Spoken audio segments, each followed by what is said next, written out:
And the next debate on the agenda is situation in Ethiopia.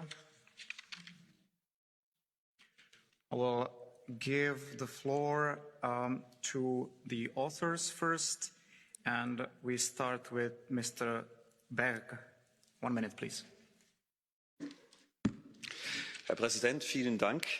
Thank you very much, President. I think that we can all agree that the humanitarian crisis can change very quickly into a catastrophe, and I'm very concerned that the Ethiopian government has decided to ignore calls for de-escalation and is saying that this is a quick operation. But I'm not sure whether or not killing people quicker makes the policy more legitimate. In the history of Ethiopia, what we have always seen is that Ethiopians kill other Ethiopians, and for this reason, the constitution includes secession, which is very rare, and they're now violating their own constitution, and people coming of Tigray have had their weapons taken away from them, and Al-Shabaab can only benefit from that. Thank you. Mr. Urban Crespo, 1 minute, please. Thank you, President. Commissioner, as you know, the war in Ethiopia has triggered a major humanitarian crisis in the region. Over 40,000 refugees in Sudan, thousands of people internally displaced in a country where over 5 million people already relied on food aid. We need an immediate ceasefire. We must demand protection for civilians and support inclusive dialogue involving all parties. We need to put an end to any external interference in the conflict from Eritrea and other countries in the region. We need peace and stability in the country, and we need to do more. We need debt cancellation.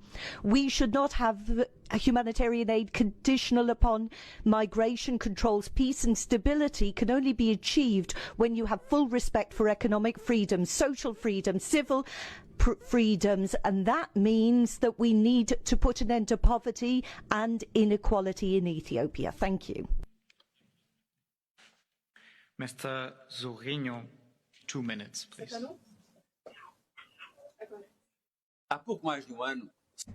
Just a year back, we congratulated the Ethiopian Prime Minister for having received the Nobel Prize for cooperation and for promotion of peace and resolving the border conflict with Eritrea. And that is why we salute this democratic effort and think that it is unfortunate that this has been undermined by the government's actions against the Tigray region. We are asking for a cessation immediate through dialogue and to put an end to the massive displacement of individuals, to make sure that we do not have a global humanitarian crisis. This is a strong appeal then to both sides so that we can promote a democratic process and to make sure that there is peace in Ethiopia. So we are calling on the federal and regional authorities to make sure that they put an end to any military mobilization and come forward with peaceful dialogue.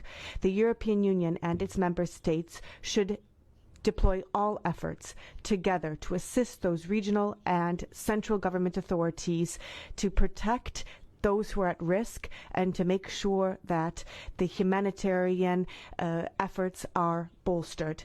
This is a time at which Europe and African relations are so important, and hence the need for parliamentary cooperation to be able to solidify our cooperation. We must use all resources necessary for the people of Ethiopia, for peace, for the territorial integrity, for tolerance, for transparency, for freedom of expression, and for the right to have a dignified life. Thank you. Mrs. Langensiepen, 1 minute and a half, please. Sehr geehrte Damen und Herren. Ladies and gentlemen, Committee threatens aggressive comments about the civilian population that leads to new power relationships in Ethiopia and calls them. And then in addition to that, there's the threat of civil war and balkanization. And for that reason, we call on all sides to avoid escalation of the situation, to immediately introduce a ceasefire, and we're calling upon the neighbouring countries not to increase tensions. And we have to look at the current developments, and we look at attacks on ethnic and religious groups, and we see the escalation. And there needs to be an independent committee to look into all of this. The TPLF are part of the history of Africa, and we need a stronger leadership, and Europe and the EU are willing to provide assistance and help with a de-escalation, and this links to questions about our role as mediator. But Europe and the member states need to make clear that bilateral relations with Ethiopia are at stake, and much more is at stake: human rights and the protection of each and every individual. Thank you. Mrs. Kanko, 2 minutes, please. Thank you very much, Chair. The situation in Ethiopia. The situation in Ethiopia is urgent. The country's grip on peace is slipping with every passing day. Its leader, Abiy Ahmed, has a Nobel Peace Prize, but is refusing to pursue peace in his own country. I believe he should give that back. He's been a wolf in sheep's clothing, a reformer turned authoritarian. In the Tigray region, hundreds are already dead, with ethnic targeted violence and violations of human rights. Buildings and homes are shelled, and roads are blocked to humanitarian assistance. There are no telecoms, no internet or electricity, and millions face the threat of famine. In a country that once was a stabilizing factor and influence in a fragile region and a pivotal force in the fight against the spread of Islamic terrorism, tens of thousands of Ethiopians now cross the border to eastern Sudan to seek safety. Progress and development in Ethiopia was hard-won. We must do all we can to help prevent that progress from being lost forever. A looming civil war could destabilize the whole region and trigger another humanitarian crisis that could reach the shores of Europe. We must continue to call for international mediation and a ceasefire, as you have done this week, Mr. Borrell, but I would also stress that rarely does a crocodile yield to the roar of a toothless tiger. The EU provides large amounts of development assistance to Ethiopia, and we should consider using this and all available leverages to help de-escalate the conflict. Time is running out to salvage this situation and forge a path to free, fair and transparent elections and ultimately to democracy. Nothing short of our most determined and resolute effort is needed. Thank you. Mr. Oetjen, 1 minute and a half, please. Thank you, Mr. President. Dear colleagues, we have already hundreds of civilian deaths and mass displacement of people in Eritrea.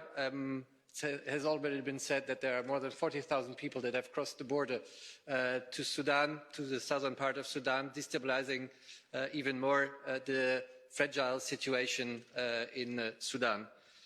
These developments are going on with violences and breaches of human rights. At this moment, access for human rights workers and aids is severely restricted.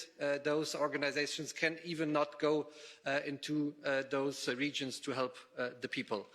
We call on the EU and the member states to step up humanitarian aid together with the UNHCR UNHCR to help those people, those most vulnerable.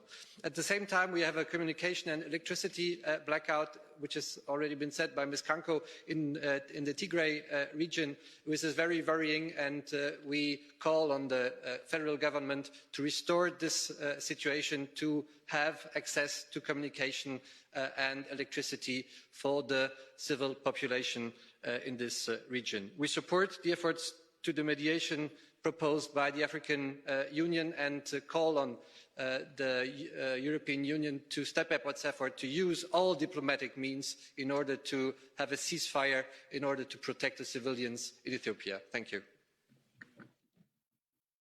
Mrs. Zovko, 2 minutes. Mr. President, in his acceptance speech as laureate for the Nobel Peace Prize, Ethiopian Prime Minister Abiy Ahmed said that the war is the epitome of hell for all involved. As the youngest leader in an African country, the Prime Minister managed to make peace with its neighbouring Eritrea after one of Africa's longest-running conflicts. Unfortunately, we witnessed that the domestic tensions between the governmental forces and the TPLF have brought the weapons back in Ethiopia, and that the country is moving towards a true civil war. As the winner of the world's most renowned Peace Prize, the Prime Minister should himself reject the notion that he can resolve Ethiopia's political crisis through force. Also, the TPLF should immediately refrain from further hostilities, and together both parties should find the courage to solve their political divergences by peaceful and democratic means. 2 months ago, the European Parliament adopted a report on EU security cooperation with our partners on the African continent, including the Horn of Africa. Current developments in Ethiopia, a crucial country in this region, risk to spill over to neighbouring states. The European Union should remain supportive for the efforts of its partner countries and the African Union to prevent a bigger regional conflict and advocate an inclusive dialogue to reach peace, security and stability. At the same time, humanitarian workers should have unrestricted access to all areas affected by the conflict, and the European humanitarian entities should offer their continued assistance to Ethiopian refugees in the regions. Thank you very much.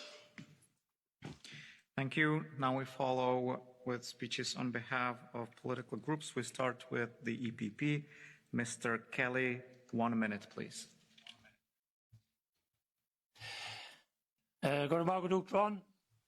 Fears are mounting that numerous civilians who are unable to escape the fighting could be caught in the crossfire in Tigray.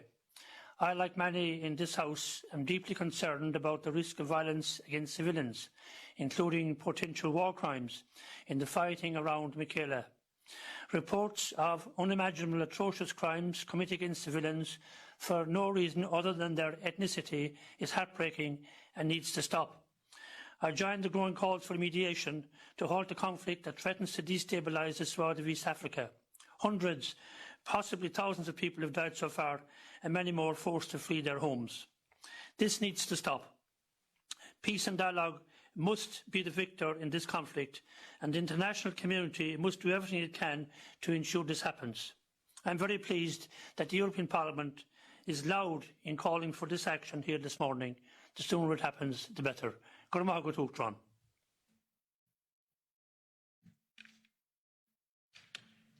Thank you. Mr. Heide, 1 minute and a half on behalf of SND. Thank you, President. A year ago, Europe looked to Ethiopia with hope and confidence. It was stable, striving for progress, had a booming economy, democratic consolidation, progress when it came to civilian rights, efforts to tackle corruption, free elections, freedom of press. Ethiopia made a huge contribution to the peace and reconciliation process in East Africa. These efforts were recognised. The Ethiopian Prime Minister Abiy Ahmed was awarded the Nobel Peace Prize. And his words at the awards ceremony really impressed me. We want the Horn of Africa to become the Horn of Peace. We understood that our nations are not the enemies. Instead, we were victims of the common enemy called poverty. He called for equal rights and equal opportunities for all African citizens. Listening to young people in particular, now they are calling for freedom and social justice. Those words hold true today as they did a year ago. However, less than a year later, the Horn of Africa is a powder keg. We have corona, a plague of locusts, climate change, all exacerbating the broader political context. 700,000 refugees in Ethiopia, 1 million in Sudan. Those are irrefutable consequences of conflict in the region. Now we've seen an attack on civilians in Tigray, escalating violence, clampdown on civil rights and media freedom throughout the country. Time and again we see the consequences of such conflicts, how long it can take to overcome the consequences of such conflict. Our European history shows us this all too clearly as well. Therefore, it is in Europe's interest to see this conflict swiftly and peacefully resolved. Thank you. On behalf of Renew, Mr. Goerens, 1 minute. Oui, merci, Monsieur le Président. Yes, thank you, President. The means that we have to bring calm to Ethiopia are limited indeed.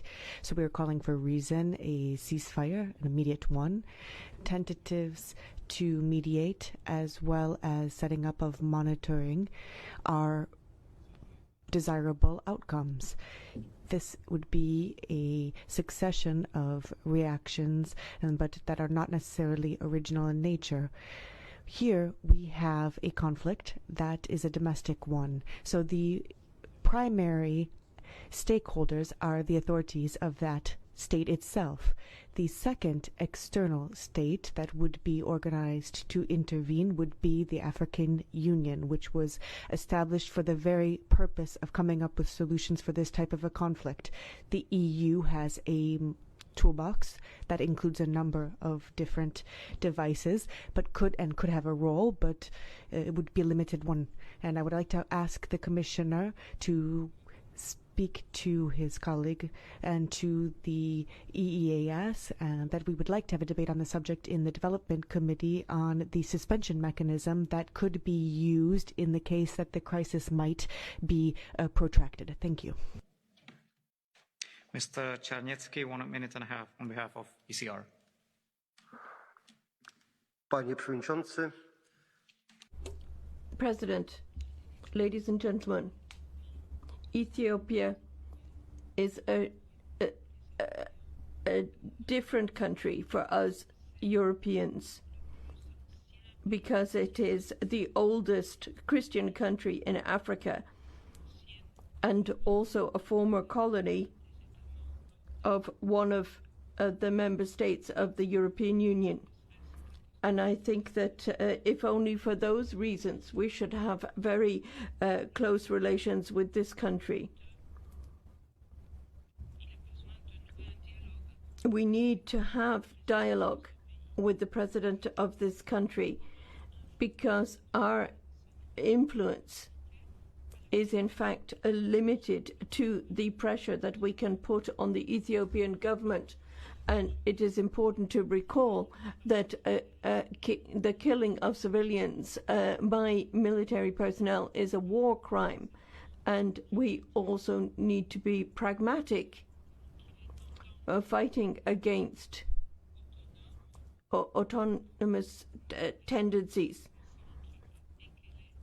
With what's happening in Ekela cannot mean that we see the assassination of women and children and those who are not involved in the conflict. We have to remember that Ethiopia has also already lost Eritrea and that it is very concerned about a new loss of part of its territory. Dialogue is necessary. Vice President Castaldo, 1 minute and a half, please.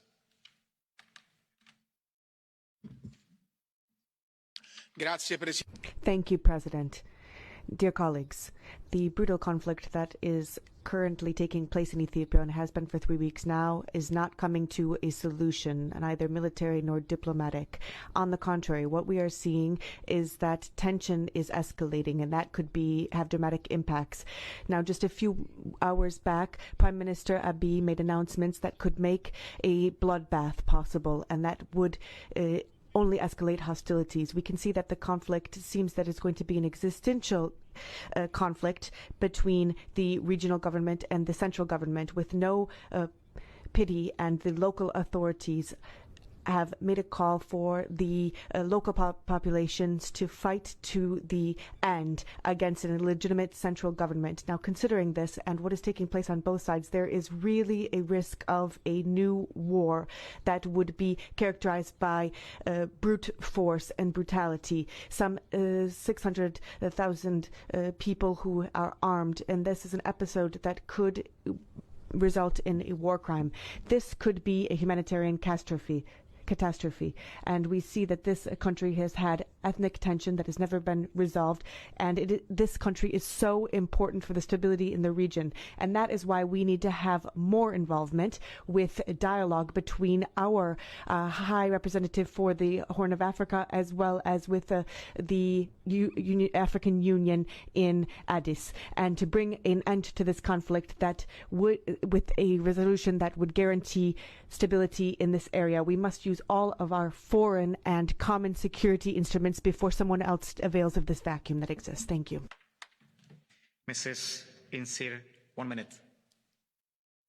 Thank you, Chair. It is with sadness we see how the praised reformist agenda of Ethiopia is taking a serious hit. Reports of thousands of people fleeing from Tigray, hundreds of people being killed through machete massacres, along with federal planes bombing, are deeply disturbing. And so is the ethnical targeted measures, hate speech and allegation of atrocities. It risks also to have a destabilizing effect on the broader region. This less than a year since Prime Minister Abiy got the Nobel Peace Prize.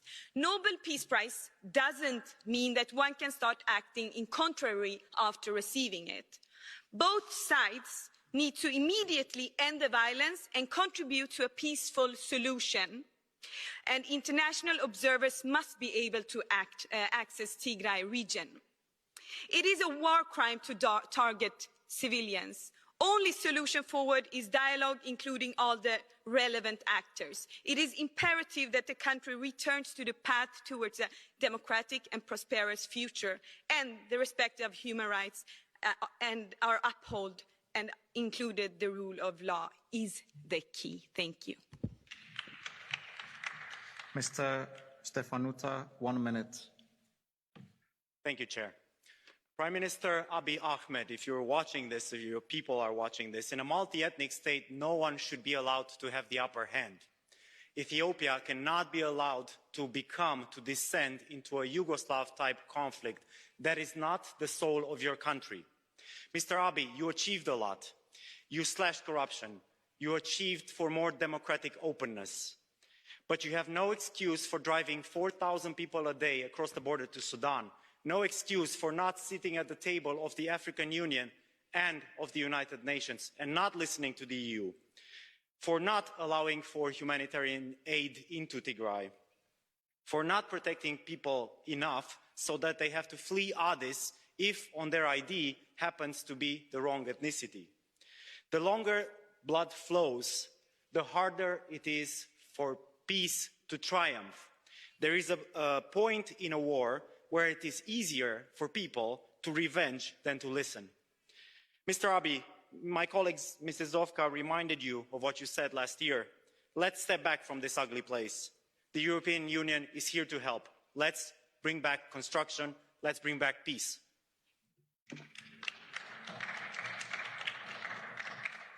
Thank you. I now give the floor to the Commissioner. Mr. Lenarčič, the floor is yours. Mr. President, honourable members of the European Parliament, since the fighting broke out in Ethiopia's Tigray region, reports of a high number of casualties, of serious human rights and of serious international humanitarian law violations have been increasing. This is a major concern for the European Union, and we were saddened by the tragic loss of lives of Ethiopian people as a result of this conflict. The danger of a major humanitarian crisis is imminent, and an immediate de-escalation is needed. All parties should show restraint and reinforce their calls to avoid incitement to hatred and violence. As a Commissioner in charge of humanitarian affairs, I have been following closely the situation on the ground. I have been in touch with Mark Lowcock, the United Nations Under-Secretary General for Humanitarian Affairs, with Filippo Grandi, the UN High Commissioner for Refugees, with Michelle Bachelet, the UN High Commissioner for Human Rights, as well as with the international non-governmental organizations. In the past few days, we have already allocated initial €4 million to accommodate the most urgent humanitarian needs of Ethiopian refugees who fled the conflict to neighbouring Sudan.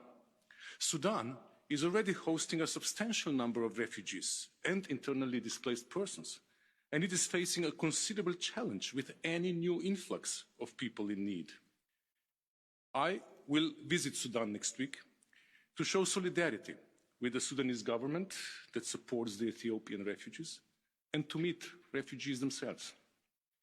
As High Representative Borrell recalled at his meeting with Deputy Prime Minister Mekkonen of Ethiopia on Tuesday, the principles of international humanitarian law must be respected. In the conduct of hostilities, civilians and non-civilians have to be distinguished. Targeting civilians should be avoided at all costs by all sides. While meeting the Ethiopian Deputy Prime Minister myself yesterday, I also recalled the obligation of any party in the conflict, without distinction, to protect civilians and to ensure their safe and free movement. Furthermore, I called for full and unrestricted access for humanitarian aid and humanitarian workers to all areas affected by fighting, so that they're able to provide life-saving assistance. Honourable members, all partners of Ethiopia, and in particular its neighbours, should contribute to cessation of hostilities and to the resolution of political disputes through dialogue in the framework of the Constitution of Ethiopia. In that regard, the initiative by the African Union with the appointment of 3 high-level envoys is welcomed and supported by the European Union. Political solutions and the search for dialogue are the only viable option for the future of Ethiopia.